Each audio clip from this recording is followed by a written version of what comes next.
Keenyu angufi suraken Mikaeliati nufot gargaarsa keen hanga bargamuta jaalalli kee addaadha fi nu qaqqabe surraa guddaa qabda.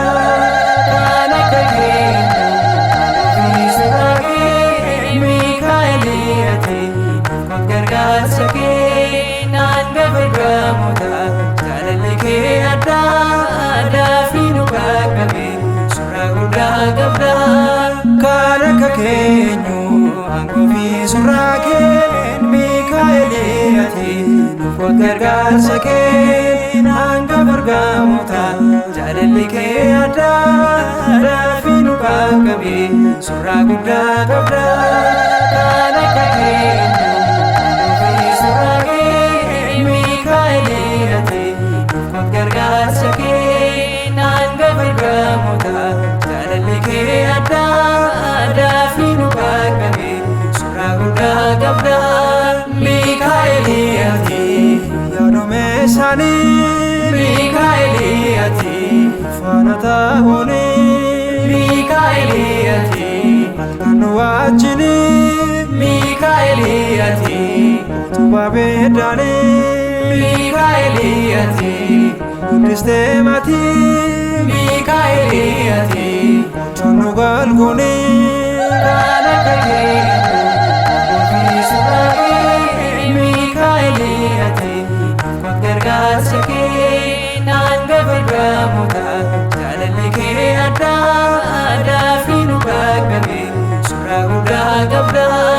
Mikaeliati mannaa samii buustee Mikaeliati bishaan kattaa baastee Mikaeliati arjummaa keetini Mikaeliati waaqa kadhachuuni Mikaeliati har'a si waammanna Mikaeliati qaqqabsiin jenna. Kan akka keenyu angufi suraken Mikaeliati nufot gargaarsa keen hanga bargamuta jaalalli kee addaadha fi nu qaqqabe surraa guddaa qabda. Mikaeliati Maharaan oolchite Mikaeliati xalayaa jijjiirte Mikaeliati si waammata Mikaeliati rakkina isaa baate Mikaeliati ni dhageessa Mikaeliati si waammate.